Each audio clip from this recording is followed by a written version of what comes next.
نحمده ونصلي على رسوله الكريم. ما بعد، أعوذ بالله من الشيطان الرجيم. بسم الله الرحمن الرحيم. اهدنا الصراط المستقيم، صراط الذين أنعمت عليهم غير المغضوب عليهم ولا الضالين.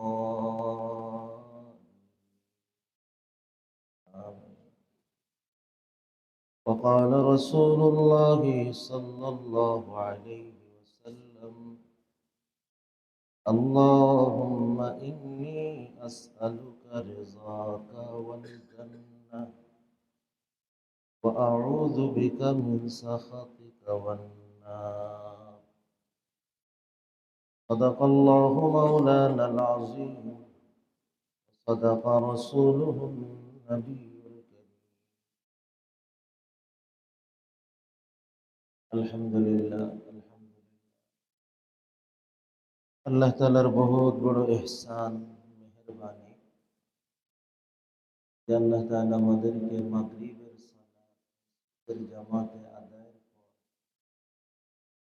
কিছু দ্বীনি কথা বলা শোনার এই বরকতময় পরিবেশে শরীক হওয়ার যে তৌফিক দান করছেন, তার শুকর আদায় করছি আলহামদুলিল্লাহ। আমার প্রিয় ভাইরা, মানুষ কোনো নেয়ামত পেয়ে যখন আল্লাহর শুকর আদায় করে, তো কোরআন দ্বারা বুঝে আসে আল্লাহ তার নেয়ামত বাড়িয়ে দেন। লা ইন শাকারতুম লা আযীদান্নাকুম। দুনিয়াবি নেয়ামত পেয়েও শুকর আদায় করে, আল্লাহ তার দুনিয়াবি নেয়ামতও বাড়িয়ে দেন। আখিরাতের কোন নেয়ামত পেয়ে শুকর আদায় করে, তো আল্লাহ তার আখিরাতের নেয়ামতও বাড়িয়ে দেন। কোন নেক পরিবেশে শরীক হতে পেরে শুকর আদায় করে, তো আল্লাহ তাকে নেক পরিবেশে শরীক হবার সুযোগ তৌফিকও বাড়িয়ে দেন। আর একজন মানুষ যখন বারবার নেক পরিবেশে আসতে থাকে, তো আল্লাহ তার দিলের ভিতরে নেক পরিবেশের বুঝ দিতে থাকে।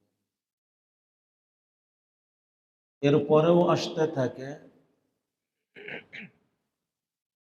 ওই বুঝ বাড়তে থাকে।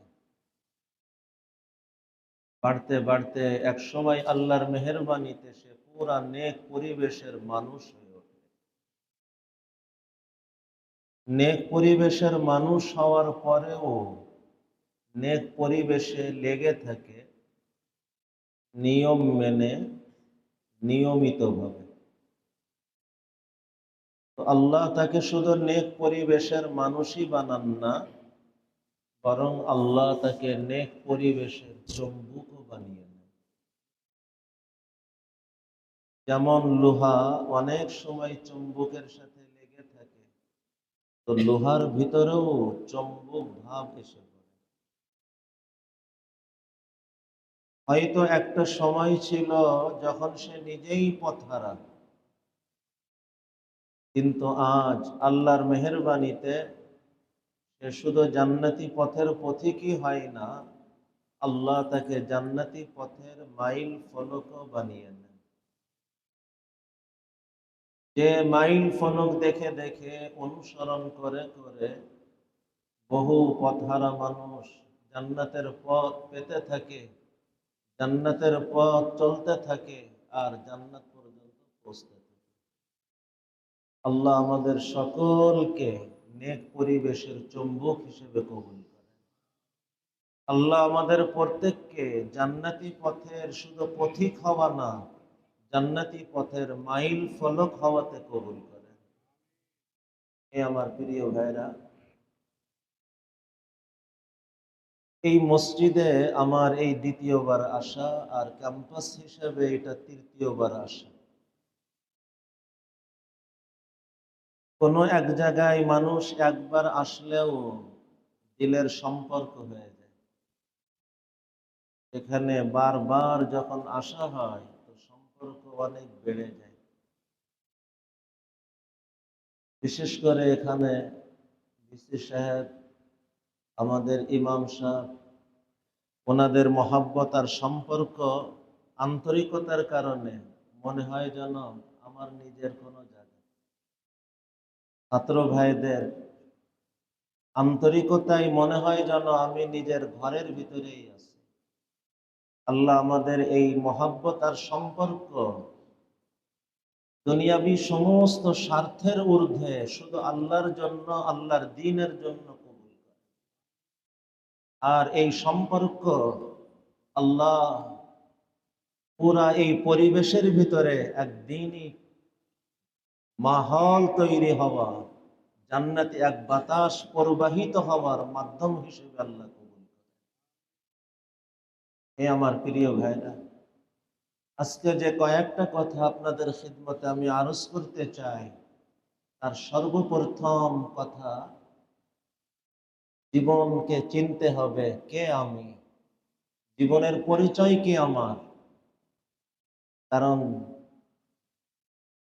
যার সামনে পরিচয় থাকে না, সে কখনো নিজের জীবনের মূল্যায়ন করতে পারে না। মনে করেন আমাদের ভিসি স্যার কোথাও গেলেন, পরিচয় তার নাই ওখানে কারো। একজন সাধারণ মানুষের সাথে আচরণ আর ওনার সাথে আচরণের কোনো পার্থক্য হবে? কারণ পরিচয় নেই। তো পরিচয় না থাকলে সঠিক মূল্যায়ন সম্ভব হয় না। তদ্রূপ যে তার নিজের জীবনের পরিচয় জানে না, সে তার নিজের জীবনের মূল্যায়নও করতে পারে না। সে তার নিজের জীবনের মূল্যায়নে সে ব্যর্থ হয়। আমার মনে পড়ছে একটা কাল্পনিক গল্প, কিন্তু যে কথাটা বোঝানো তা বাস্তব। একজন খুব সাধারণ মানুষ, আর্থিক দিক দিয়ে অসম্ভব দুর্বল, পায়ে জুতা দেওয়ার মতন অবস্থাও তার না, খালি পায়ে চলাফেরা করে, এতটা আর্থিক দিক দিয়ে সে দুর্বল। একদিন বাহিরে বের হয়েছে, জঙ্গলের মধ্যে চলতে চলতে সুন্দর একটা পাথর তার নজরে পড়ছে। তো ভাবতেছে পাথরটার সাইজ সবকিছু মিলে এটা যদি আমার বাড়িতে নিয়ে ঘরের নিচে ওঠে, বলে আমাদের গ্রাম্য শব্দে, বারান্দার নিচে, ওখানে যদি এটাকে রাখি আর সারাদিন কাজ শেষ করে যখন ঘরে উঠবো, তো এই পাথরের পরে পাটা ধুয়ে ঘরে উঠলে এটা সুন্দর হবে, পা ধোয়ার জন্য এটা উপযুক্ত সুন্দর একটা পাথর হবে। এই কথা চিন্তা করে সে পাথর খণ্ডটা এনে বারান্দার নিচে ওখানে রেখে দিল। সারাদিন কাজ করে, দিন শেষে ঘরে ওঠার সময় ওই পাথরের পরে পাটা ধুয়ে ঘরে ওঠে। কিছুদিন যাওয়ার পর তার বাড়িতে একজন মেহমান আসলো, যে পাথর সম্পর্কে সামান্য কিছু ধারণা রাখে। এ পাথরটা দেখে বলতেছে, ভাই এ পাথর তুমি এখানে রাখছো, এ পাথর তো দামি পাথর মনে হইতেছে। এতটুক পরিচয় জানার পরে সে ওই স্থান থেকে উঠায় ঘরের ভিতরে রাখছে। এর কিছুদিন পরে আর একজন মেহমান আসছে, যে পাথর সম্পর্কে পুরা ওয়াকিফ। সে ঘরের ভিতরে পড়া দেখে বলতেছে, ভাই এ তুমি কি করছো, এ পাথর তুমি এই জিনিসটাকে এখানে ফেলে রাখছো এইভাবে, জানো এর পরিচয়? এ ওই পাথর, যে পাথর দিয়ে স্বর্ণের থেকেও দামি হীরা ডায়মন্ড তৈরি করা হয়, সেই ধারার পাথর তুমি এখানে কিভাবে ফেলে রাখছো? এ তো হীরা ডায়মন্ড, এ তো স্বর্ণ থেকেও দামি। এ কথা জানার পর সে ওখান থেকে উঠায় বাক্সের ভিতরে ঢুকায় তালা মেরে রেখে এরপরে পাহারাদারি ব্যবস্থা করছে। দেখেন, একই পাথর যখন কোনো পরিচয় নাই, পা ধোয়ার কাজে ব্যবহার হইতেছে, আর মনে করতেছে আমি এই পাথরের সঠিক ব্যবহার করতেছি। যখন কিছুটা পরিচয় আসছে, তো তার স্থান ঘরের ভিতরে আসছে। যখন তার পরিচয় পরিপূর্ণ মিলছে, তো বাক্সের ভিতরে রেখে তালা দিয়ে পাহারাদারির ব্যবস্থা করছে। পাথর তো একই পাথর, কিন্তু এই আচরণের এত ব্যবধান, এত পার্থক্য কেন? পরিচয় থাকা না থাকা, পরিচয় আংশিক থাকা, পরিপূর্ণ থাকা। হে আমার প্রিয় ভাইরা, এই গল্পটা হয়তো সম্পূর্ণটাই কাল্পনিক, কিন্তু যে কথাটা বোঝানো, যার সামনে তার জীবনের পরিচয় নাই, হতে পারে সে তার জীবনকে ওই পা ধোয়ার মতন কোন কাজে ব্যবহার করতেছে আর মনে করতেছে আমি তো জীবনকে সঠিক ব্যবহার করতেছি। পা ধোয়ার মতন কোন কাজে ব্যবহার করতেছে আর সে ভাবতেছে হয়তো আমি আমার জীবনকে সঠিক ব্যবহার করতেছি। হে আমার প্রিয় ভাইরা, আমার আপনার জীবন, আমার আপনার ধারণাই ব্যবহার করার জীবন না।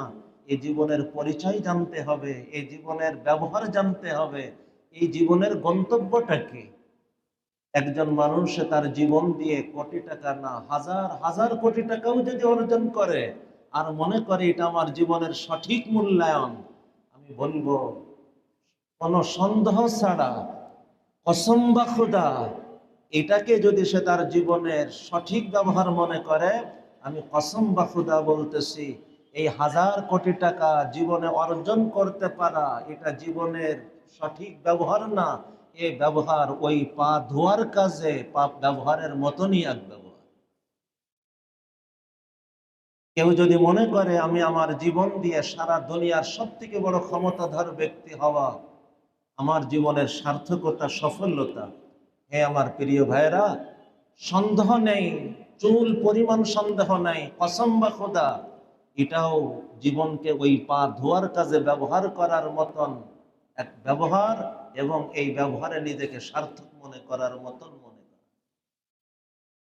কেউ যদি মনে করে সারা পৃথিবীর কাছে আমি পরিচিত হয়ে, সারা পৃথিবীর নজরে আমি একজন মডেল মানুষ হয়ে এটাই আমার জীবনের সফলতা হবে, হে আমার প্রিয় ভাইরা, এই বিবেচনাও ওই পা ধোয়ার কাজে আমার জীবনকে ব্যবহার করার মতনই এক ভাবনা। সারা পৃথিবীর সফল মানুষের তালিকায় না শুধু আমার নাম, সফল মানুষের তালিকায় শীর্ষে নামটা এসে আমি মনে করি আমার জীবনকে আমি সঠিক মূল্যায়ন করছি, আমি বলবো কসম বা খুদা, আমার আপনার এই ভাবনা ওই পা ধোয়ার কাজে ব্যবহার করার মতনই এক ভাবনা।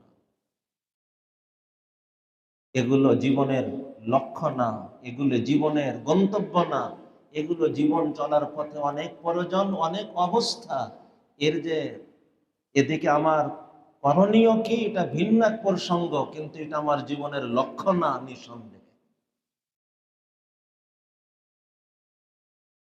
এগুলো লক্ষ্য না হওয়ার অর্থ এ না যে এগুলো আবার বর্জনীয়, যে আমি অর্থের পিছনে মেহনত করব না। হুজুর এইটা বুঝাইতে চাইতেছে আমি দুনিয়ার লাইনে কোনো উন্নতি অর্জন করব না, হুজুর এটা বুঝাইতেছেন না। আমি এই অংশে যেতে চাইতেছি না, এটা আরেকটা প্রসঙ্গ। আমি বলতে চাইতেছি আমার আপনার জীবন এর থেকে বহু বহু বহু গুণ দামি কোনো কিছুর অপেক্ষা, এর থেকে বহু বহু বহু গুণ দামি কোনো কিছুর অপেক্ষা।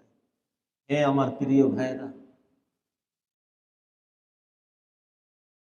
জীবনের পরিচয় জানি, জীবনের পরিচয় জানি, কে আমি, আমার স্রষ্টাকে, তিনি কেন সৃষ্টি করছেন, আমি কি এমনে এমনে হয়েছে না আমাকে কেউ সৃষ্টি করেছে। আমি মনে করি এই পরিবেশে যারা এখন মসজিদের ভিতরে, এই পরিবেশে এই চিন্তার লোক থাকবে না যে নিজের স্রষ্টাকে এ ব্যাপারে তার কোনো জিজ্ঞাসা বা সন্দেহ আছে। অতএব এই প্রসঙ্গে আমি আলোচনায় গেলে এখন সময় লম্বা হবে, যেহেতু এটা এই উপস্থিত মাজমার সবার কাছে স্বীকৃত বিষয়। তো আমার আপনার জীবনের স্রষ্টাকে, আমি কি এমনি এমনি তার হয়নি, আমাকে একজন সৃষ্টি করছেন। তিনি কেন আমাকে সৃষ্টি করছেন, আমার জীবনের উদ্দেশ্যটাতে তিনি বানিয়েছেন, আমার জীবনের গন্তব্য কি, সেই গন্তব্যে পৌঁছার পথ কি।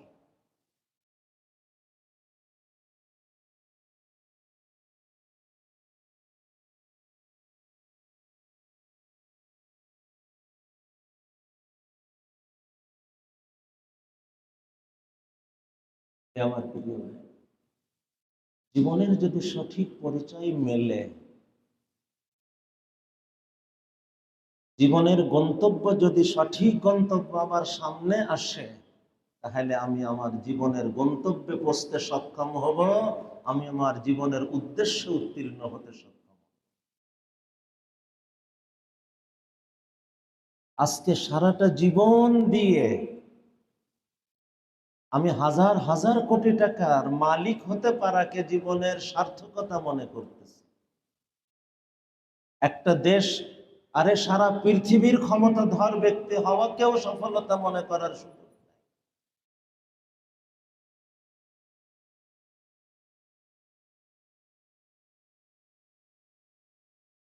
সম্পদের পাহাড়ের কারণে যদি কেউ সফল হয়, তাহলে এই পৃথিবীর সফল ব্যক্তিদের তালিকায় কারুনকে উল্লেখ করা হবে। এই পৃথিবীর ক্ষমতাধর ব্যক্তিকে যদি সফল মনে করা হয়, তো সফল মানুষের তালিকায় ফিরআউনকে উল্লেখ করা হবে।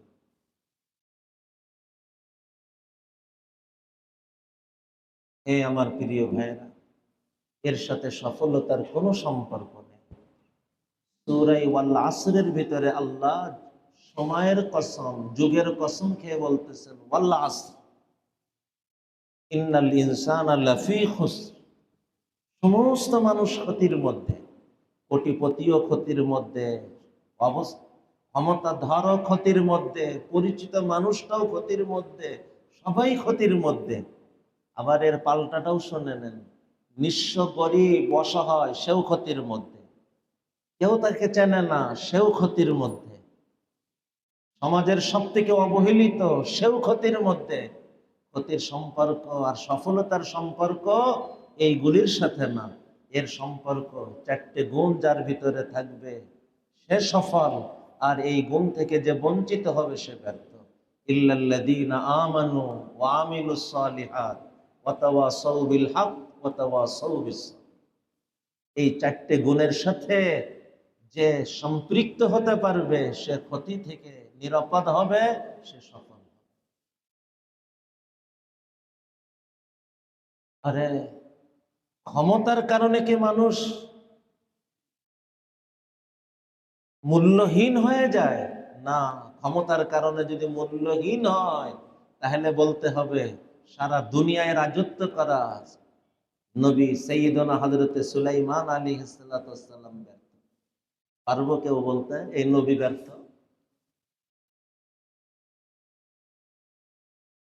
তো ক্ষমতা ব্যর্থতার কারণ না, ক্ষমতা সফলতার কারণ। সম্পদ ব্যর্থ সফলতার কারণ না, ব্যর্থতার কারণ।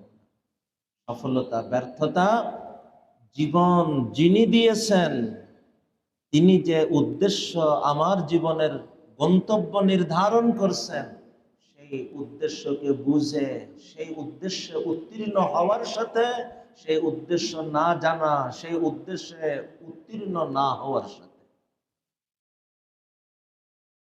অতএব আমি আমার জীবনকে চিনি, জীবনের পরিচয়কে জানার চেষ্টা করি। এই আমার প্রিয় ভাইরা, যদি এক কথাই যে গান উত্তর আমি বলবো, এই জীবনের গন্তব্য। জীবনের প্রয়োজন হাজারো বিষয় হতে পারে, কাজ হাজারো কাজ হতে পারে, কিন্তু জীবনের গন্তব্য জীবন যিনি দিয়েছেন তার, তাকে খুশি করে তার কাছে যেতে পারে। জীবন যিনি দিয়েছেন তাকে খুশি করে তার কাছে যেতে পারা, এটাই হইতেছে জীবনের সফলতা। আর তার খুশি অর্জন ছাড়া তার কাছে পৌঁছে যাওয়া, এটা জীবনের ব্যর্থতা। এটা আমার জীবন নামক সফরের উদ্দেশ্য। দেখেন, হজের মাস মাত্র পার হলো। হজের উদ্দেশ্যে যখন কোনো মানুষ রওনা হয়, তো এহরামের কাপড়টা পরে, নামাজ পড়ে, নিয়ত করে তালবিয়া পড়ে। এরপরে কিতাবে আসছে একটা দোয়া পড়া মুস্তাহাব। ওই দোয়াটা মূলত হজের সফরের উদ্দেশ্যকে সামনে এনে দেয়। বাস্তবতা হলো শুধু হজের সফর না, জীবন নামক সফরের উদ্দেশ্য সামনে এনে দেয়। যে দোয়াটা আমি খুতবার পরে পড়ছি, আল্লাহুম্মা ইন্নী আসআলুকা রিযাকা ওয়াল জান্নাহ ওয়া আউযু বিকা মিন সাখাতিকা ওয়ান নার। আল্লাহ, আপনার সন্তুষ্টি আর সন্তুষ্টি পাওয়া মানুষগুলির ঠিকানা যে জান্নাত, সেই জান্নাতে। ওয়া আউযু বিকা মিন সাখাতিকা ওয়ান নার। আল্লাহ, আপনার অসন্তুষ্টি আর অসন্তুষ্টি প্রাপ্ত মানুষদের ঠিকানা যে জাহান্নাম, ওই জাহান্নাম থেকে পানা। এটাই হলো জীবনের গন্তব্য, এটাই জীবনের উদ্দেশ্য। জীবন যার থেকে পাওয়া, তার সন্তুষ্টি পাওয়া, তার সন্তুষ্টির মানুষ হতে পারে। আমার মনে পড়ছে শামসুল হক ফরিদপুরি রহমতুল্লাহ আলাই, সদস্য বুজুর রহমতুল্লাহ কথা, তুমি পৃথিবীর সব পেয়েছ কিন্তু আল্লাহকে পাও নাই। সত্য হলো তুমি কিচ্ছু পাও নাই। আর তুমি আল্লাহকে পেয়েছ, তুমি সব পেয়েছ, যদিও তুমি পৃথিবীর কিচ্ছু না পেয়ে। সফলতা ব্যর্থতা সম্পর্কে একজন হাজার হাজার কোটি টাকার মালিক হয়েও যদি আল্লাহর সন্তুষ্টি পেয়ে যায়, সে সফল। একজন নিঃস্ব অসহায় মানুষও যদি আল্লাহর সন্তুষ্টি পেয়ে যায়, সে সফল। দুনিয়া প্রাপ্তির জায়গা না যে এই প্রাপ্তির সাথে সফলতার সম্পর্ক। দুনিয়া মাওলার সন্তুষ্টি পাওয়ার লক্ষ্যে এক পরীক্ষা দেওয়ার জীবন, পরীক্ষা দেওয়ার স্থান, পরীক্ষা দেওয়ার এক কেন্দ্র।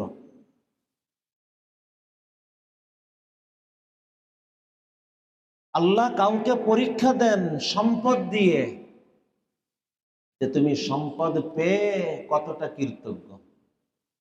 আল্লাহ কাউকে সম্পদ থেকে বঞ্চিত রেখে পরীক্ষা নেন, তুমি কতটা ধৈর্যশীল। যে সম্পদ পেল সেও সফল না, যে সম্পদ পেল না সেও সফল না। যে এই দোনো অবস্থার করণীয় পূরণ করলো সে সফল, আর যে করণীয় পূরণ করতে ব্যর্থ হলো সে হলো ব্যর্থ।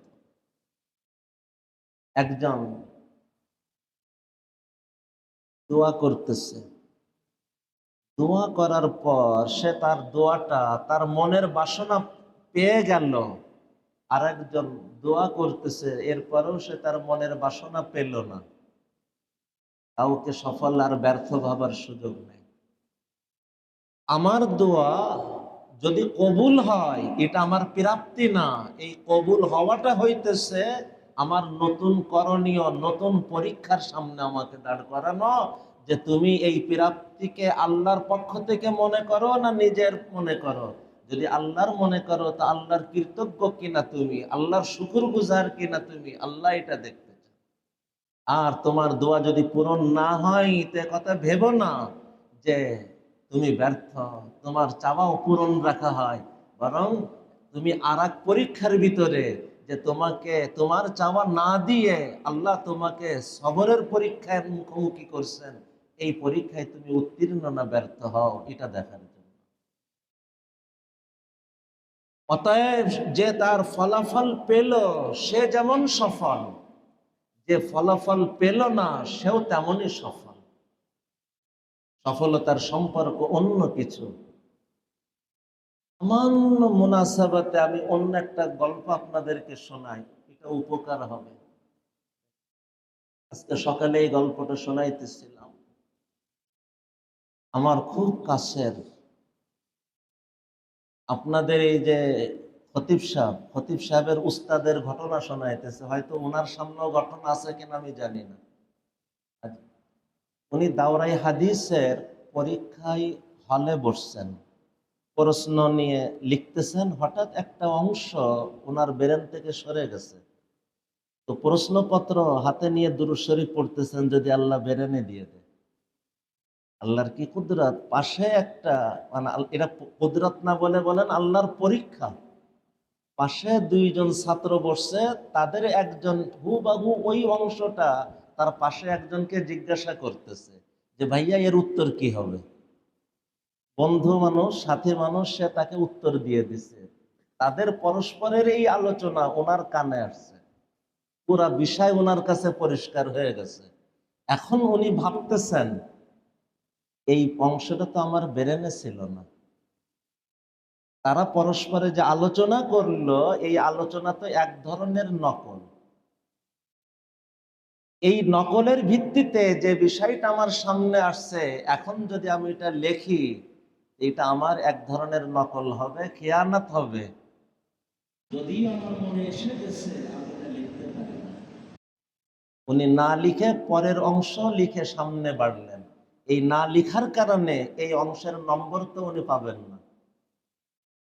দুনিয়ার নম্বরে উনি পিছাই গেলেন, কিন্তু আল্লাহর কাছের নম্বরে উনি পিছাইলেন না, গাইলেন। আপনার উস্তাদ মাওলানা আহমদ ইসা সাহেব। পৃথিবীতে এমনও মানুষ থাকে, আমার আপন ভাই, ওনার উস্তাদ মাওলানা আহমদ ইসা সাহেব, ওনার ঘটনা শোনায়। একটা ছাত্র, সেই সময়ের ওনার মানসিকতা, প্রশ্নের উত্তর বেরেনে আসতেছে না, দুরূদ শরীফ পড়তেছে, যদি বেরেনে এসে যায়, পাশ থেকে একজন জেগাইতেছে আর একজন উত্তর দিতেছে, আওয়াজ ওনার কানে আসতেছে। উনি ভাবতেছেন আমি যদি এটাকে এখন লেখি, এটাও এক ধরনের নকল হয়ে যায়, আমি এই নম্বর আমার নেওয়ার অধিকার নাই। উনি ওই অংশ না লিখে পরের অংশ থেকে লিখে সামনে বাড়লেন। হে আমার প্রিয় ভাইয়েরা, তার নম্বর কমছে কিন্তু জীবনের নম্বর বাড়ছে। তার নম্বর কমছে কিন্তু জীবনের নম্বর বেড়ে গেছে। বোঝাইতে চেয়েছিলাম সব সময় পিছাই যাওয়া হয় না। পিছাই যাওয়া অনেক সময় অনেক অনেক অনেক আগায় যাওয়া হয়। আমি একটা জিনিস চাইতেছি, পাইতেছি না, এর মানে এ না যে আমি এটা পাইলাম না, বরং হয়তো আরো বড় পাওয়ার জন্য আল্লাহ আমাকে রেখে দিচ্ছেন। আমি এটাকে বোঝানোর একটা উদাহরণ দিই। অনেক সময় আমরা দোয়া করি, আল্লাহ আমার এই জিনিসটা দাও, আল্লাহ আমার এই চাকরিটা দাও, আল্লাহ আমার এই কাঙ্ক্ষিত বস্তুটা আমাকে দাও, আল্লাহ আমাকে, অমুককে আমি পছন্দ করি, আল্লাহ আমাকে তাকে মিলাই দাও। অনেক সময় এটা মানুষ দোয়া করে সীমার ভিতরে থেকে, দোয়া কোনো অসুবিধা নেই। আল্লাহ আমার কাছে এটা ভালো মনে হইতেছে, আমি চাইতেছি, কিন্তু ওটা না পাওয়ার সাথে আমার কোনো ব্যর্থতার সম্পর্ক নাই। আমি উদাহরণ দিই, সন্তান মায়ের কাছে ঘি চায়, বা মায়ের কাছে ঘি আছে, এখন মা সন্তানকে ঘি না দিয়ে থাকতে পারবে? কিন্তু সন্তানের পেটে যদি দুর্বলতা থাকে, তখন মা বলবে, বেটা ঘি তোমার জন্যই যে রেখে দিলাম, সুস্থ হওয়ার পরে মন ভরে খেও। আমি আল্লাহর কাছে হয়তো এমন কোনো কিছু চাইতেছি যেটা ঘি চাওয়ার মতন কোনো চাওয়া, আর ওই ব্যাপারে আমার পেট দুর্বল। আমি তো আল্লাহর কাছে চাই অবুঝের মতো, না বুঝে চাই, কিন্তু আল্লাহ আমাকে না বুঝে দেন না, আল্লাহ আমাকে দেন বুঝে বুঝে। আমি আল্লাহর কাছে চাই না বুঝে, কিন্তু আল্লাহ তো আমাকে দেন বুঝে বুঝে। কোনটা দিতে হবে, কখন দিতে হবে, কিভাবে দিতে হবে, কারণ তিনি আমার, আমার আব্বু আম্মু আমার যতটা আপন, আমার আল্লাহ তার থেকে হাজার গুণ বেশি আপন। পৃথিবীতে বাবা মা সব থেকে আপন কেন ভাই? কারণ আমার জন্ম, আমার সৃষ্টি তার মাধ্যমে। আচ্ছা বলেন তো, বাবা মা আমাদের স্রষ্টা না সৃষ্টির শুধু মাধ্যম? শুধু সৃষ্টির মাধ্যম হওয়ার কারণে বাবা মা যদি আমাদের এতটা আপন হয়, যিনি আমার মূল স্রষ্টা তিনি আমার কতটা আপন। সৃষ্টির মাধ্যম হওয়ার কারণে বাবা মা যদি আমার এতটা আপন হয়, যিনি আমার মূল স্রষ্টা তিনি আমার কতটা আপন। সেই মাওলার কাছে চাইতেছি, আর তার কাছে কোনো জিনিস নাই এমন না, দেওয়ার মন নাই এমনও না, তাহলে দিচ্ছেন না কেন? হয়তো আমি যা চাইতেছি ওটা ঘি তুল্য কোনো চাওয়া, যে ব্যাপারে আমার পেট দুর্বল।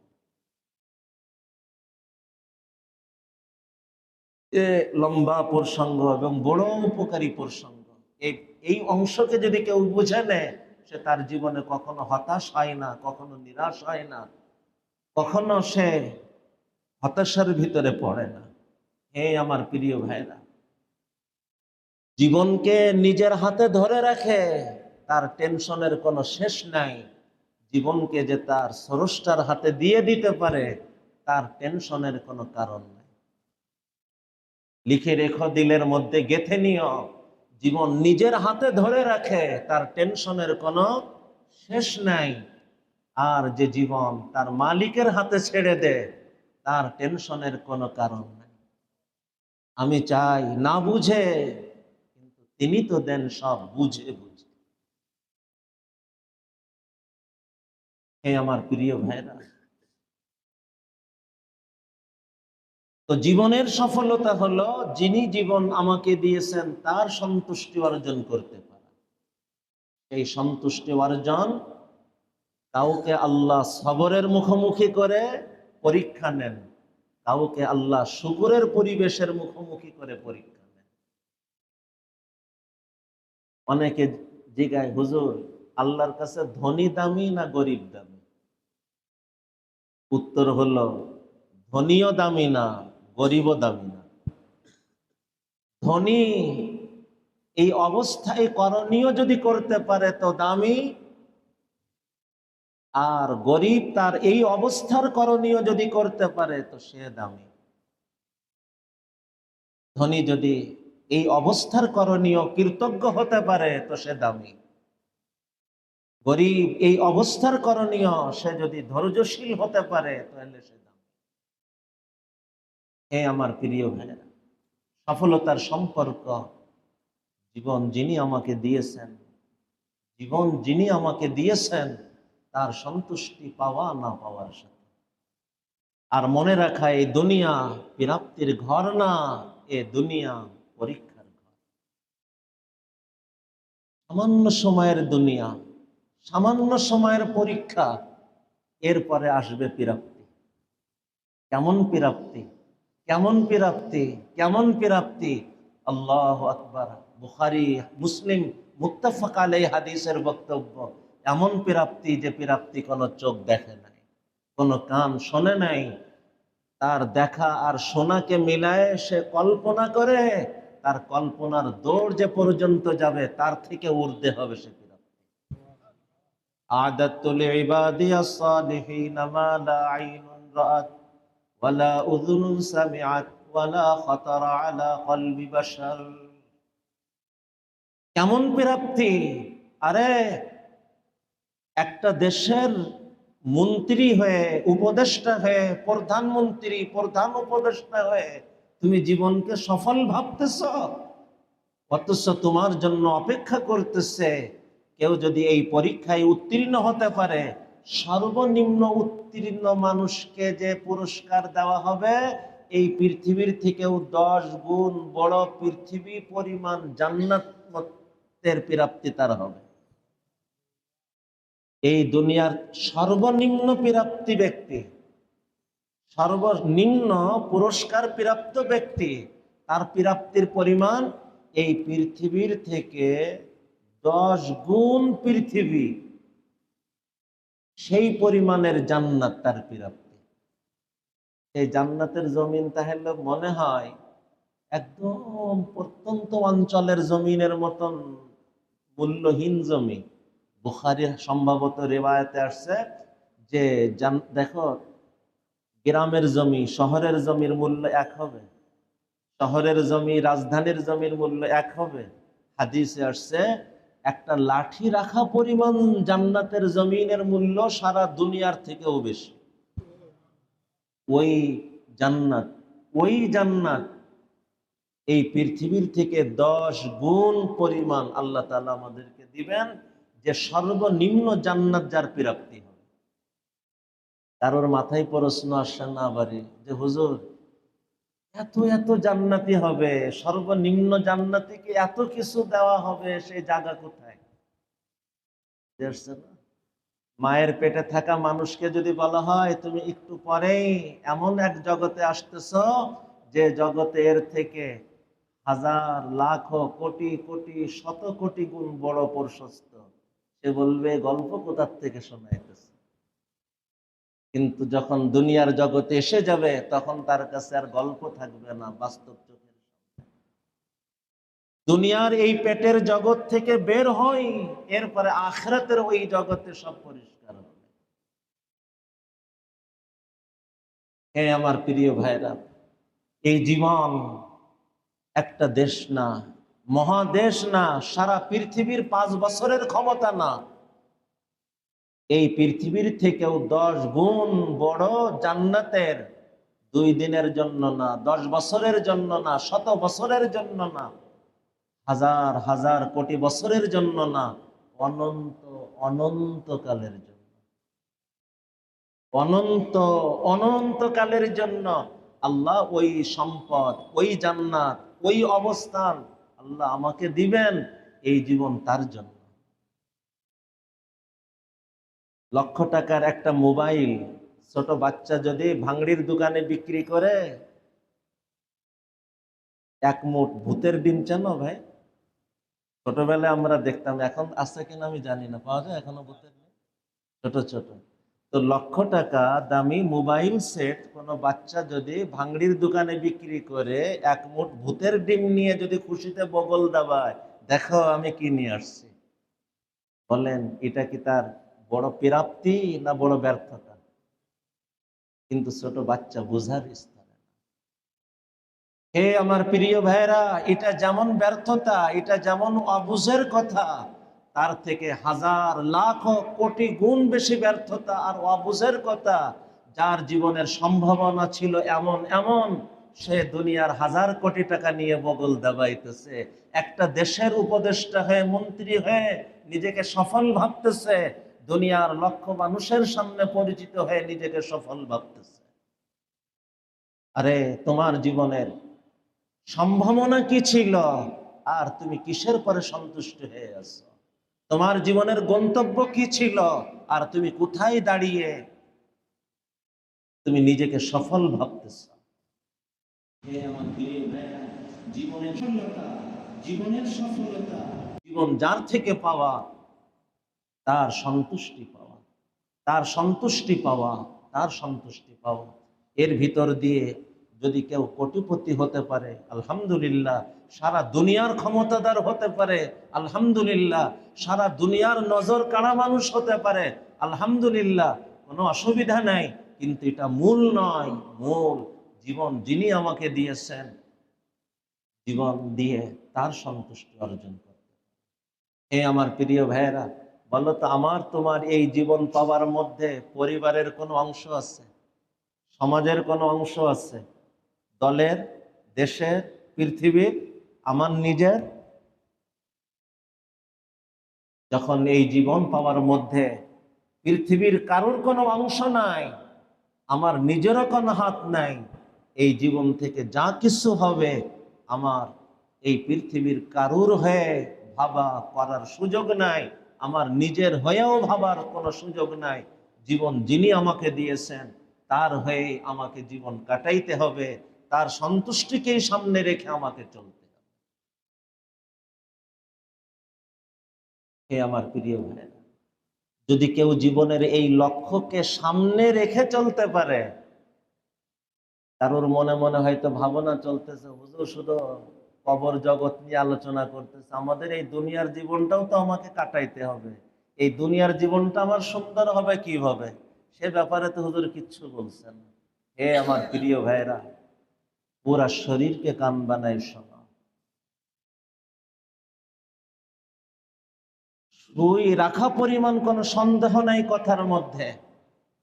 তুমি যদি তোমার জীবনের মূল উদ্দেশ্যে উত্তীর্ণ হতে পারো, অর্থাৎ আল্লাহর সন্তুষ্টি পাওয়া জীবন বানাইতে পারো, তোমার আখিরাত শুধু সুন্দর হবে কথা না, তোমার দুনিয়াও সুন্দর হবে, সেরা হবে, সর্বসেরা হবে।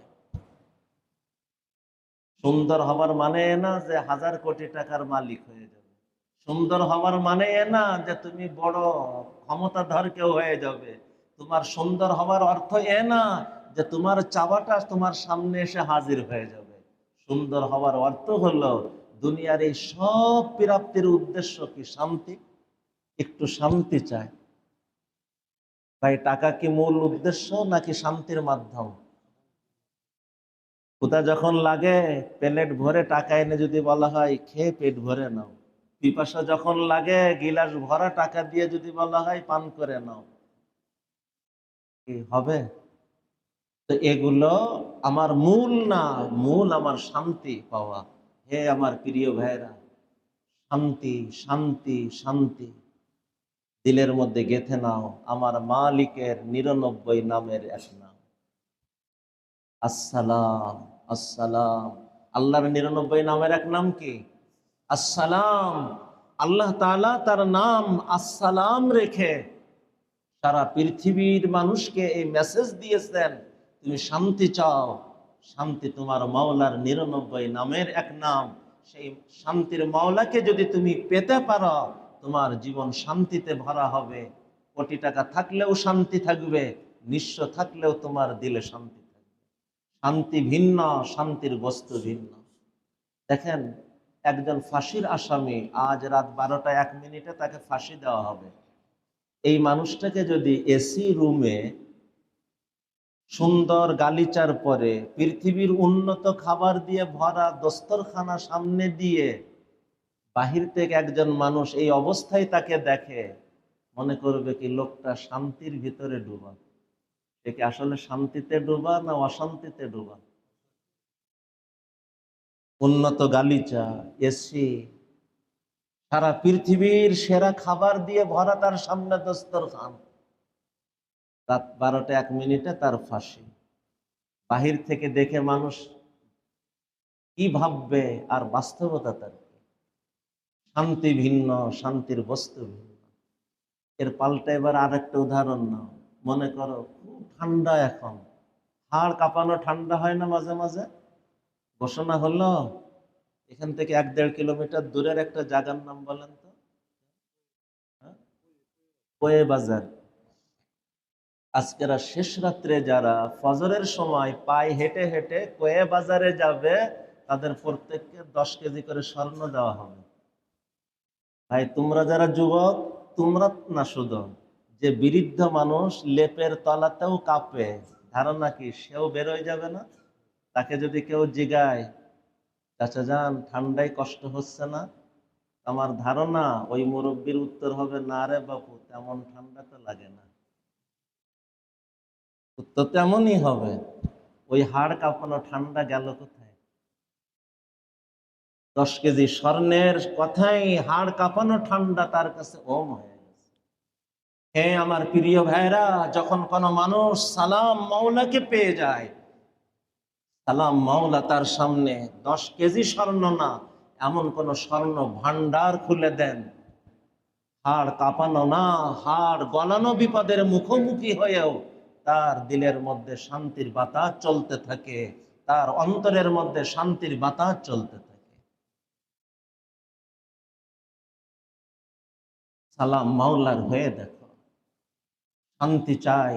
সম্পদের নাম সালাম না, পদের নাম সালাম না, পৃথিবীর কোন বস্তুর নাম সালাম না, আসমান জমিনের নামও সালাম না। এই সব কিছু অর্জন করার মধ্যেও শান্তি না, শান্তি নিশ্চিত না। শান্তি আমার মাওলার 99 নামের এক নাম আসসালাম। আসসালাম আসসালাম। শান্তি চাও, সালাম মাওলাকে পাওয়ার চেষ্টা করো। যদি সালাম মাওলাকে পেয়ে যাও, তোমার জীবন এমন শান্তির হবে, হাড় কাঁপানো বিপদের মধ্যে না, হাড় গলানো বিপদের মুখোমুখি হয়েও তোমার অন্তরে শান্তির বাতাস চলতে থাকবে। সময় অনেক বেশি নাই, আর প্রয়োজনও নাই। তা না হলে ইতিহাস থেকে তোমাদেরকে আমি ডর্জন ডর্জন ঘটনা শোনাইতাম। হাড় গলানো বিপদের মতন বিপদের মুখোমুখি হয়েও তাদের মানসিকতা কেমন ছিল। যখন মানুষ সালাম মাওলাকে পেয়েছে, পাওয়ার মতন পেয়েছে, ফাঁসির কাষ্টেও তাদের চেহারার প্রফুল্লতা আপন অবস্থায় রয়েছে। জীবন দিতে দিতেও বলতে পেরেছে, ফুস্তু ওয়া রাব্বিল কাবা। হে আমার প্রিয় ভাইরা, শান্তি আর শান্তির বস্তু এক না, অশান্তি আর অশান্তির বস্তু এক না। তুমি যদি জীবনকে শান্তির জীবন বানাইতে চাও, সমস্ত প্রাপ্তির মূল উদ্দেশ্য তো শান্তি। জীবন যার থেকে পাওয়া শুধু তার হয়ে দেখো, এরপরে দেখো সে তোমার জন্য কি করে।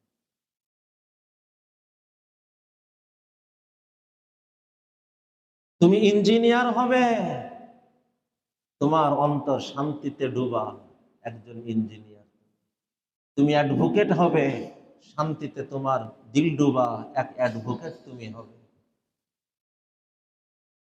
তুমি একজন প্রফেসর হবে, তোমার অন্তরে শান্তি ভরা এক প্রফেসর হবে।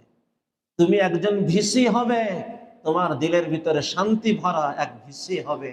তুমি এক উপদেষ্টা হবে, তোমার অন্তরে শান্তি ভরা এক উপদেষ্টা হতে পারবে।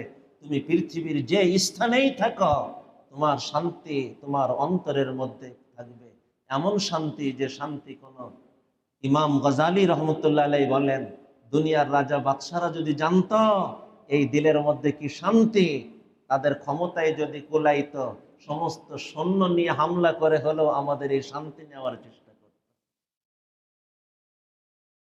শান্তি আল্লাহর ৯৯ নামের এক নাম। আল্লাহ রব্বি, শান্তি শান্তি শান্তি, আনন্দ আনন্দ। দেখো না, দুনিয়াতেও আনন্দ কেমন মানসিকতা। আমি কোরবানির আলোচনার সময় এই কথাটা বলি। এই যে মাসটা গেল, এটা কোরবানির মাস ছিল না? এই কোরবানির সাথে একটা শব্দ যোগ করা হয়েছে, ঈদ শব্দ। কোরবানির ঈদ, কোরবানি মানে ত্যাগ, আর ঈদ মানে আনন্দ। ত্যাগের আনন্দ। মেসেজ কি? তুমি আল্লাহর জন্য যে ত্যাগ স্বীকার করবে, ওই ত্যাগ স্বীকার তুমি আনন্দের সাথে করার চেষ্টা করবে। প্রশ্ন হয়, হুজুর, কষ্ট মষ্টে ত্যাগ তো স্বীকার করা যায়, কিন্তু আনন্দিত হওয়া যায় ত্যাগে? উত্তর হলো আনন্দ ভাই মানসিকতা, যে নিজেকে যেভাবে তৈরি করে আল্লাহ তাকে ওইভাবে তৈরি হতে সাহায্য করে। দেখো, কেউ চোখের পানি ঝরায় আনন্দ পায়, আর কেউ চোখের পানি মুছে আনন্দ পায়। কেউ তিরানের মাল থেকেও আত্মসাৎ করে আনন্দ পায়, যে আত্মসাৎ করতেছে কি তার অভাব, ১,০০০ কোটি টাকার মালিক। আবার কেউ নিজে ক্ষুধার্ত থেকে নিজের খাবার অন্যের মুখে উঠাই দিয়ে আনন্দ পায়। কেউ আঘাত দিয়ে আনন্দ পায়, কেউ ক্ষমা করে আনন্দ পায়, কেউ ভোগে আনন্দ পায়, কেউ ত্যাগে আনন্দ পায়। মুসলিম, তোমার আনন্দ ভোগের ভিতরে না হওয়া চায়, তোমার আনন্দ ত্যাগের ভিতরে হওয়া চায়। কোরবানির সাথে ঈদকে যুক্ত করে আমাকে এই মেসেজ দাও। হে আমার প্রিয় ভাইরা, আমি একটা জিনিস চাইতেছি, ওইটা পাওয়ার মধ্যে এক তৃপ্তি, না পাওয়ার মধ্যে যদি বুঝ থাকে, ওর থেকেও বড় তৃপ্তি।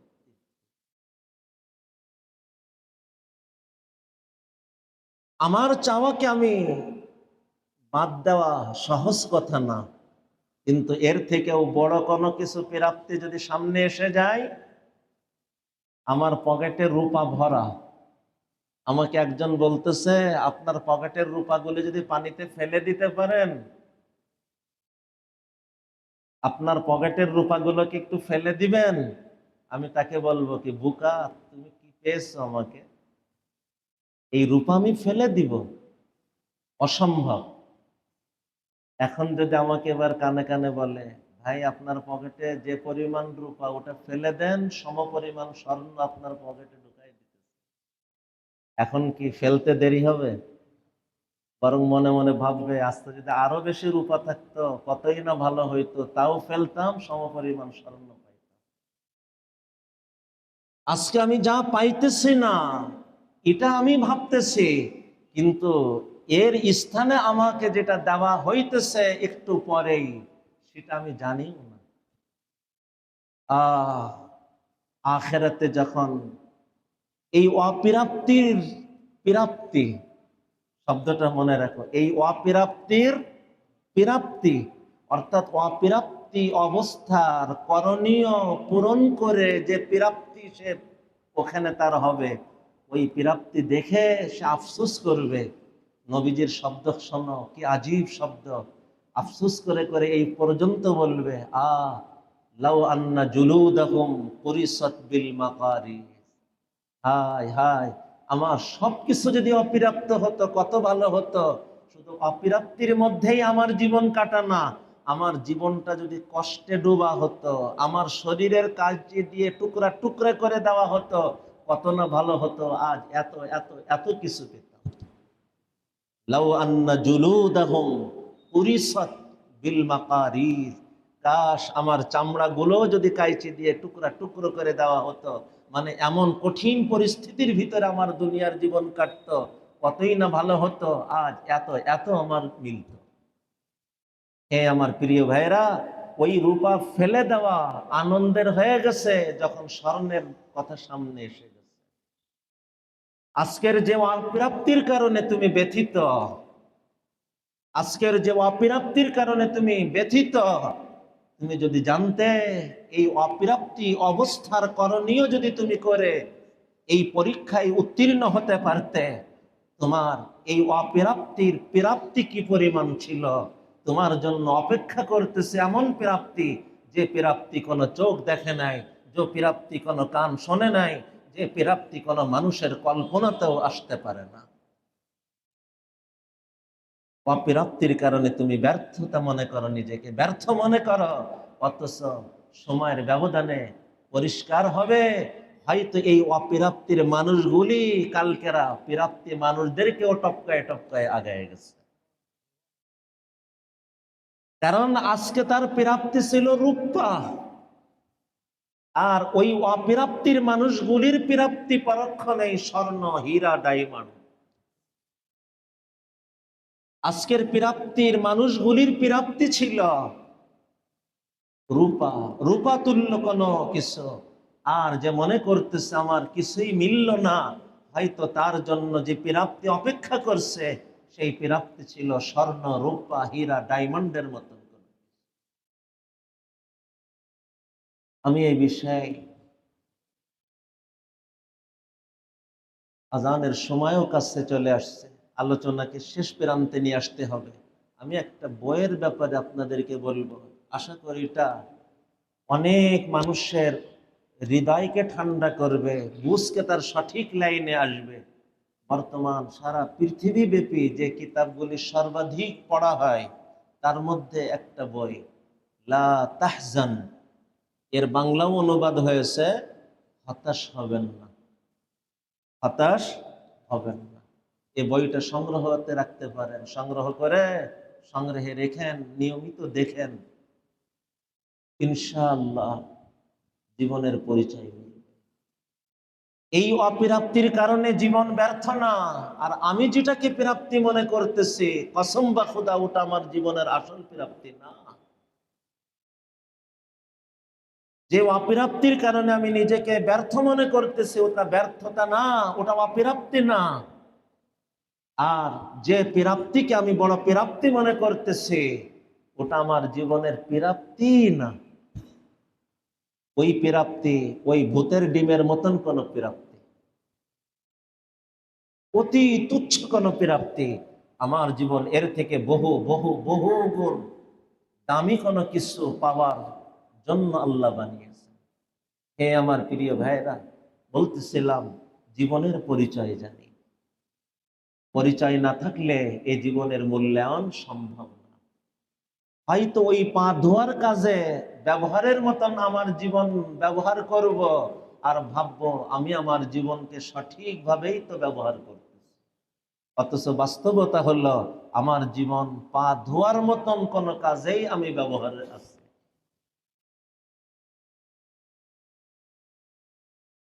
তাহলে জীবনের প্রাপ্তি কি? জীবনের প্রাপ্তি হলো জীবন যার থেকে পাওয়া তার সন্তুষ্টি পাওয়া। এখন প্রশ্ন, হুজুর তাহলে তার সন্তুষ্টি পাওয়ার জন্য আমাদের এই ভার্সিটি পড়াশোনা সব বন্ধ করে মসজিদে যেয়ে উঠতে হবে, না মাদ্রাসায় যেয়ে ভর্তি হতে হবে? এসব কি বন্ধ করতে হবে? না। হে আমার প্রিয় ভাইয়েরা, তুমি শিক্ষা গ্রহণ করতেছ, মোবারক এই শিক্ষা। আমি তোমাকে ছোট্ট একটা কথা বলবো, ওই কথাটা যদি গ্রহণ করতে তোমার 1 মিনিট সময়ও লাগবে না, অথচ এটাকে তুমি যদি গ্রহণ করতে পারো, তোমার এই ভার্সিটিতে তুমি যতটুক পড়বা, যতটুক সামনে পড়াবা, এই সব ইবাদত হবে, আখিরাতের নেকি হয়ে যাবে। তোমার ক্লাসে যাওয়া, তোমার পড়াশোনা করা, তোমার এই ব্যাপারের আলোচনা, লেখা, ভাবা, সবকিছু আখিরাত হবে। মুসলমানের দুনিয়াও আখিরাত, যদি সে একটা কথাকে গ্রহণ করতে পারে। হে আমার প্রিয় ভাইরা, আল্লাহর সন্তুষ্টি মিলবে আল্লাহর মানসাকে বুঝে, আল্লাহর মানসাকে পূরণ করলে। মূল কথাটা শোনো, খুব অল্পর মধ্যে, সময় যেহেতু শেষের দিকে, এই মূল কথাটা সংক্ষিপ্ত ভাবে বুঝে নাও। আল্লাহর সন্তুষ্টি পাওয়ার পর আল্লাহর মানসা, মানসা মানে আল্লাহ আমার থেকে এই মুহূর্তে কি চান, এটাকে বুঝতে হবে আর সেটাকে পূরণ করতে হবে। আল্লাহকে উদ্দেশ্য বানায়, তো আল্লাহ আমার থেকে কি চান এটাকে 1 নম্বর বোঝা, সেটাকে পূরণ করা আল্লাহকে খুশি করার উদ্দেশ্য। যেমন একজন মানুষ নামাজে আসতেছে, পথে একটা লোক এমন বিপদে, আমি ছাড়া তাকে ওখানে পাশে দাঁড়ানোর কেউ নাই, জীবন মরণ বিপদের মুখে। এখন নামাজে আসা আল্লাহর মানসা চাওয়া, না ওই বিপদগ্রস্ত মানুষটার পাশে দাঁড়ানো আল্লাহর মানসা চাওয়া? এখন যদি সে মসজিদে আসে, সে আল্লাহর সন্তুষ্টি পাবে না অসন্তুষ্টি পাবে? এই সময় নামাজে না এসে ওই জীবন মরণ বিপদের মাঝখানে দাঁড়ানো মানুষটার পাশে দাঁড়ানো, ওটা আল্লাহর মানসা, ওটাকেই গ্রহণ করা। নামাজে আসা না, একজন নামাজের মাঝখানে হঠাৎ আমার পাশে একটা লোক বেহুশ হয়ে পড়ে গেল, অবস্থায় মনে হলো কি হবে জানা নাই, এই অবস্থায় কি আমি নামাজ ধরে রাখবো, না নামাজ ভেঙ্গে তাকে আগে তার পাশে দাঁড়াবো? নামাজ ভেঙ্গে তার পাশে যেয়ে দাঁড়াবো। আল্লাহর মানসা এখন নামাজ ধরে রাখা না, আল্লাহর মানসা এখন নামাজ ভেঙ্গে দাও, এই মানুষটার পাশে দাঁড়াও। আমার একটা গল্প মনে পড়ছে, বড় শিক্ষণীয় গল্প, স্বপ্নের গল্প। স্বপ্ন কাঁচা হয়, কিন্তু মূল বক্তব্য কোরআন ও হাদিস সমর্থন করে, এজন্য বক্তব্য কাঁচা না। শেখুল ইসলাম মাওলানা তকি উসমানী হাফিজাহুল্লাহ তারাশের মধ্যে ঘটনা লিখছেন। অনেক বড় এক মুহাদ্দিস ছিলেন। আগেকার জমানায় যখন লিখতেন, এই কলম তো না, ওই যে তোমরা কি ওটা দেখছো, কুঞ্চির কলম, হ্যাঁ, দাঁতের ভিতরে কালি ভরায় ভরায় লিখতে হতো, আমরা ছোটবেলায় দেখছি, একটু বয়স যারা তাদেরা হয়তো দেখছে। তো ওই কালি ভরায় লিখতে যাবে, একটা মাছি এসে ওখানে কালির পরে বসছে, অবস্থায় মনে হইতেছে খুব পিপাসিত।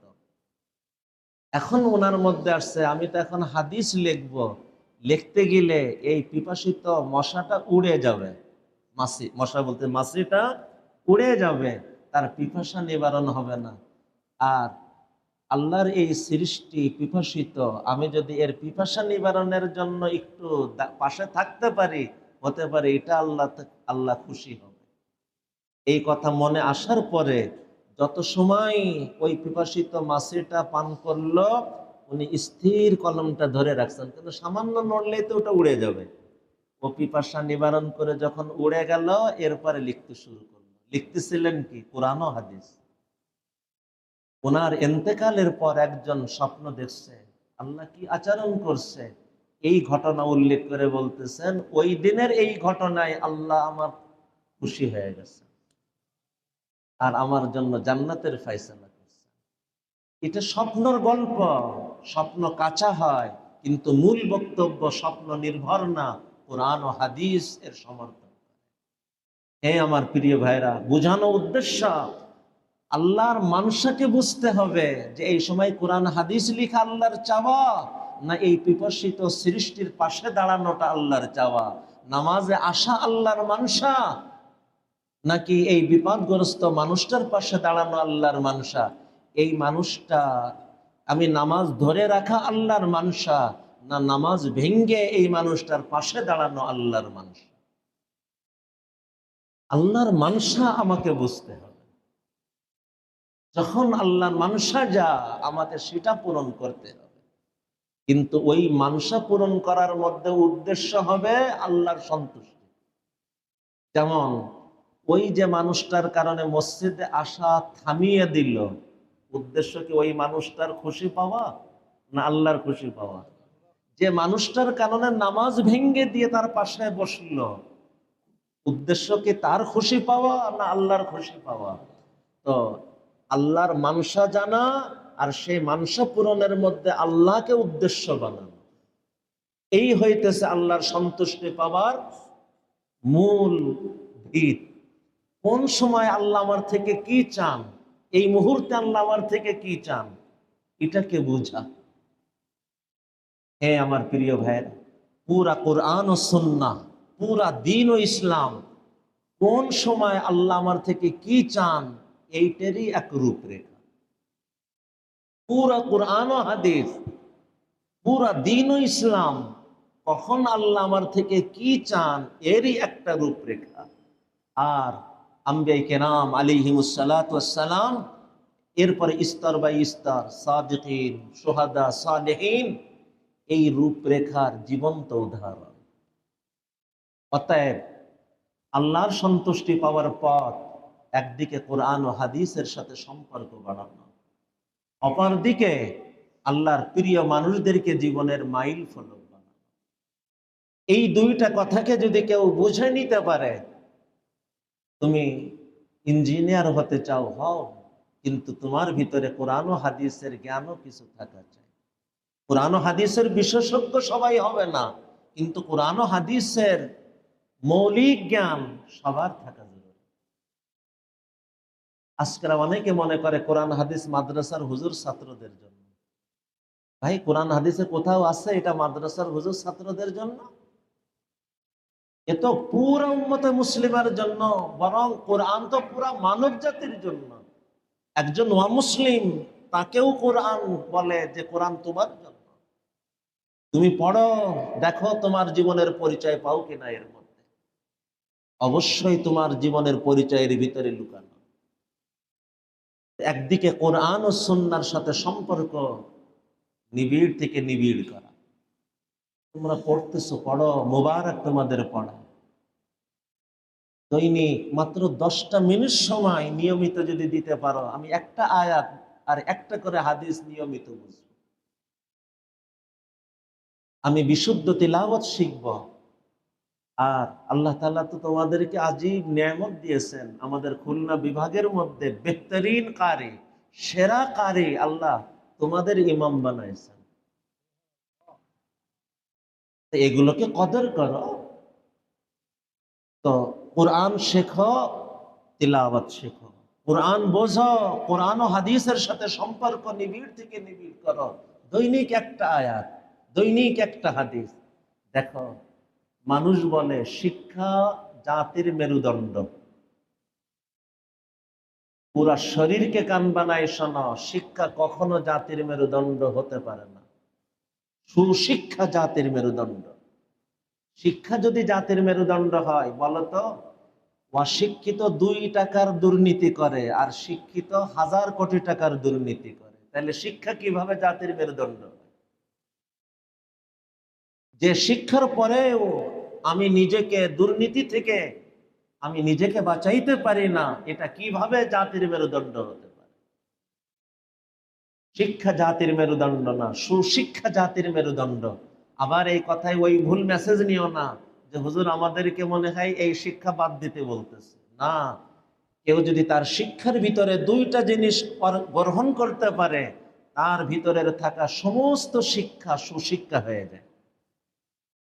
1 নম্বর, তুমি যাই শেখো শেখো, তোমার শিক্ষার ভিতরে কোরআন ও সুন্নাহর শিক্ষা রাখো।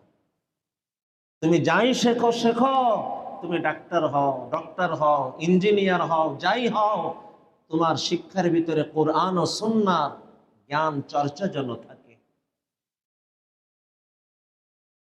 2, ওই কোরআন ও সুন্নাহর জ্ঞান চর্চা শুধু জবান দিয়ে না, জীবন দিয়ে, কার্যত জীবনে যারা গ্রহণ করছে তাদেরকে জীবনের মাইল ফলক বানাও। আল্লাহর প্রিয় মানুষদেরকে জীবনের মাইল ফলক বানাও।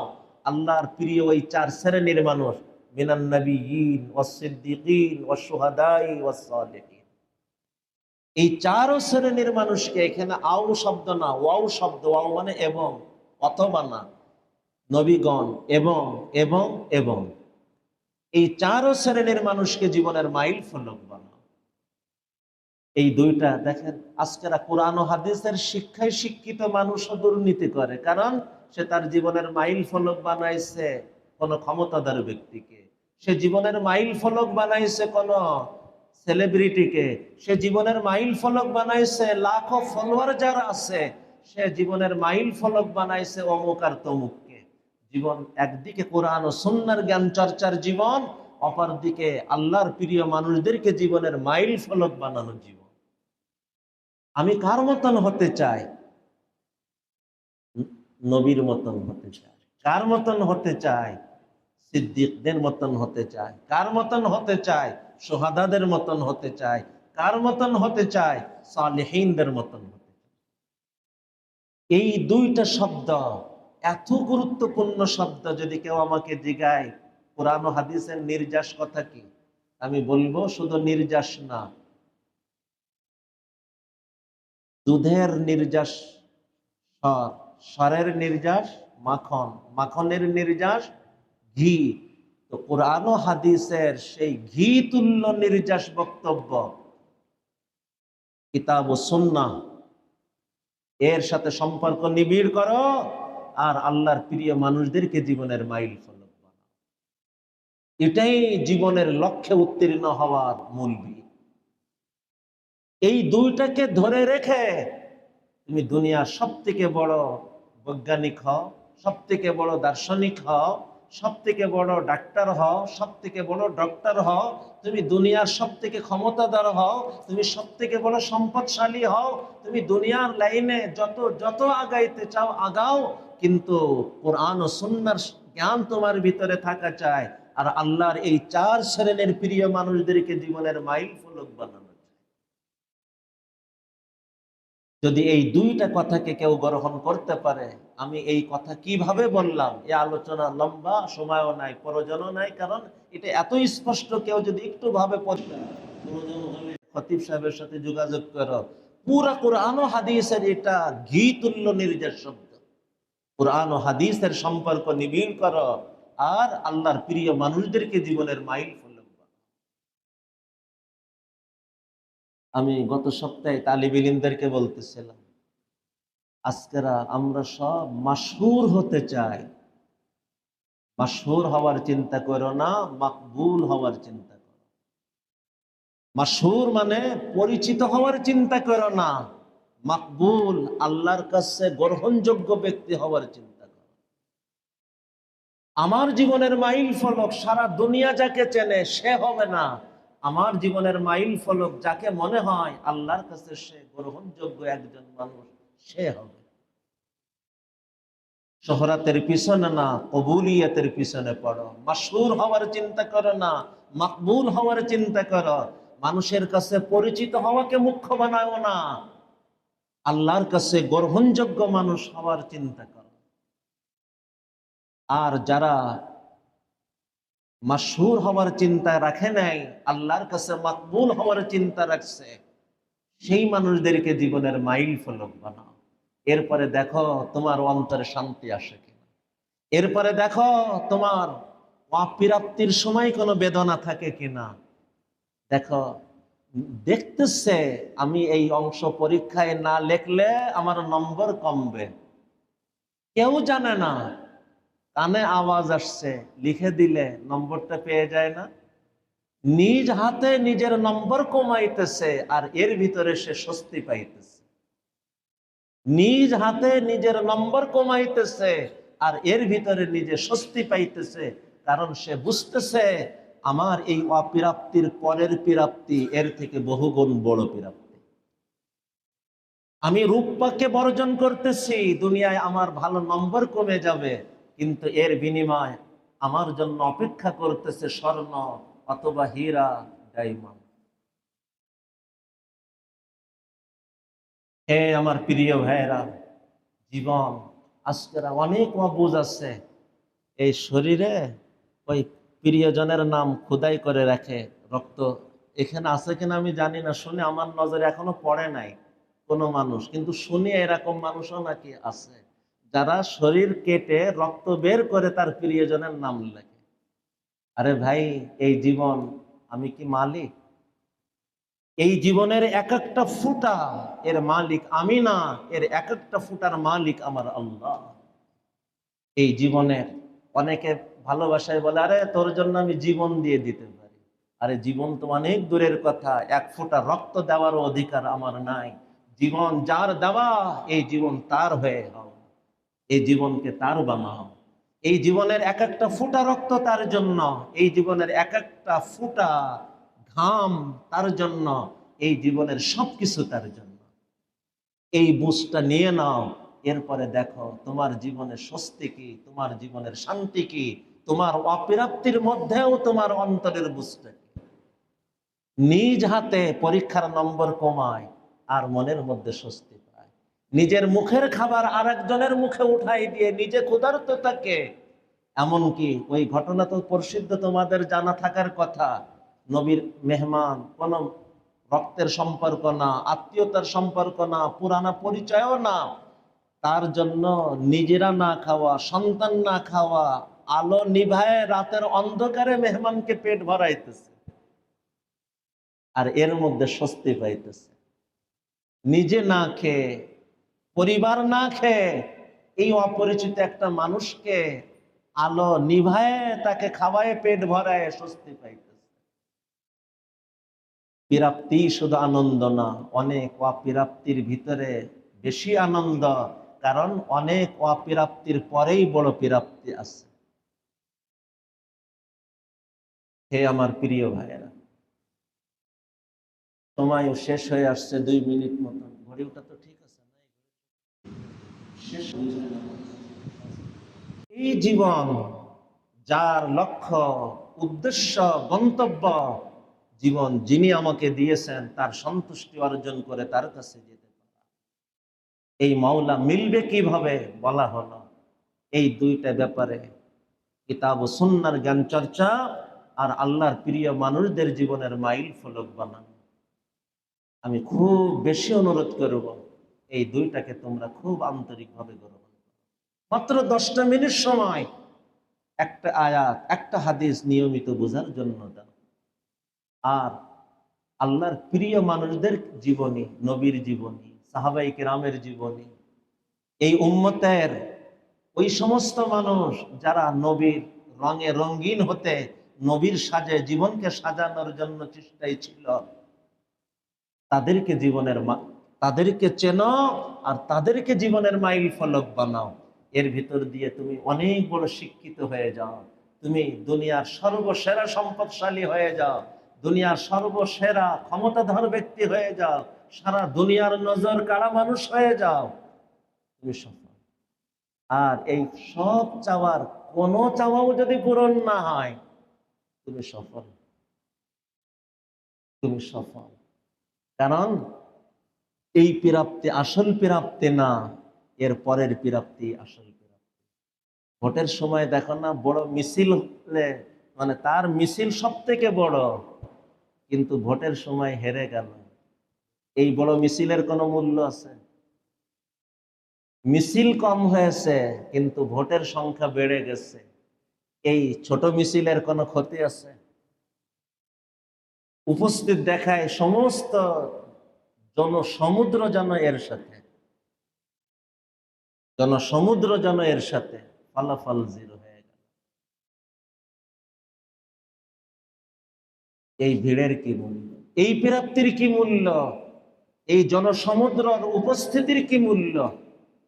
আজকের প্রাপ্তিকে সফলতার প্রাপ্তি মনে করো না, কালকের প্রাপ্তিকে সফলতার প্রাপ্তি মনে করো। আজকের জীবন কালকের ওই প্রাপ্তি সর্বসেরা প্রাপ্তি বানানোর জীবন। আর এ প্রাপ্তির অর্থ এ না যে এগুলো বন্ধ করো, তুমি সব করো, আল্লাহকে উদ্দেশ্য করো। এই মুহূর্তে আল্লাহ আমার কাছে কি চান এটা বুঝার চেষ্টা করো, আর সেটা করার মধ্যে আল্লাহর সন্তুষ্টিকে উদ্দেশ্য বানাও। দেখবে তোমার এই সমস্ত পড়াশোনার মধ্যেও যদি এটাকে বেরেনে রাখতে পারো যে আমি শিক্ষা গ্রহণ করতেছি, এজন্য আমি এই শিক্ষা দিয়ে আমি দেশের কল্যাণে আসব, জাতির কল্যাণে আসব, সৃষ্টির কল্যাণে আসব, এবং আল্লাহ আমাকে যে এই জ্ঞান নামক নিয়ামত দিতেছেন, এই নিয়ামতকে আমি যথাযথ মূল্যায়ন করার চেষ্টা করব। এর ভিতর দিয়ে আমি আল্লাহকে খুশি করার চেষ্টা করব। আল্লাহর সৃষ্টির পাশে দাঁড়ায় আমি আল্লাহকে খুশি করার চেষ্টা করব। তোমাদের এই সব পড়াশোনা আখেরাত হবে, ইবাদত হবে, সবকিছু আখেরাত হবে। আল্লাহ যে কথাগুলো বলাইলেন, শোনাইলেন, আল্লাহ আমাকে আমাদের সকলকে আমলে আনার তৌফিক দান করেন। জীবনের উদ্দেশ্যে যেন ব্যর্থ হয়ে যায়, জীবন সব ব্যর্থতা শুধরানোর সুযোগ থাকবে, কিন্তু জীবন যদি ব্যর্থ হয়ে চলে যায় শুধরানোর সুযোগ।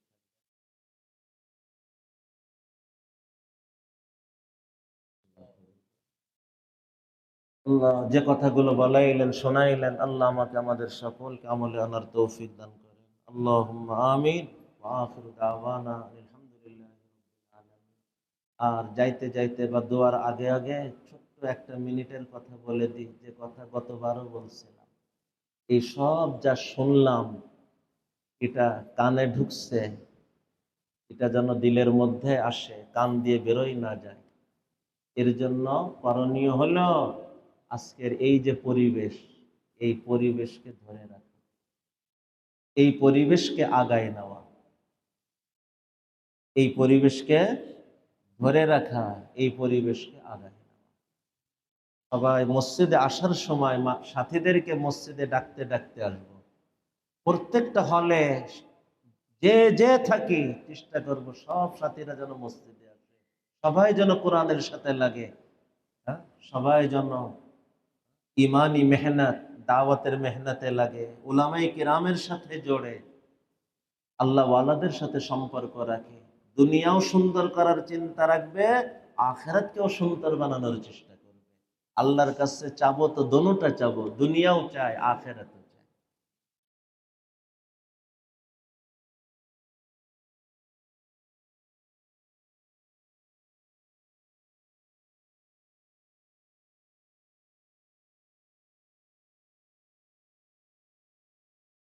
মাশাআল্লাহ, মুবারক। আমি তো এই কথাগুলো পিছনে বলছিলাম, এই জন্য শুধু ইশারা দিলাম, পরিবেশ পরিবেশ পরিবেশ। মনে আছে?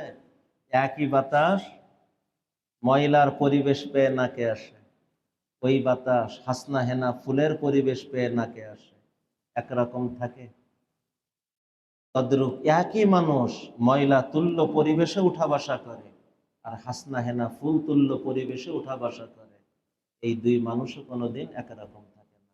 হাসনা হেনা ফুল তুল্য পরিবেশ, দাওয়াত ও তাবলীগের পরিবেশ, হাক্কানি রব্বানি উলামায়ে কেরামের পরিবেশ, আল্লাহ ওয়ালাদের পরিবেশ, কুরআন ও হাদিসের পরিবেশ, এই মসজিদের পরিবেশ, নামাজের পরিবেশ, এগুলো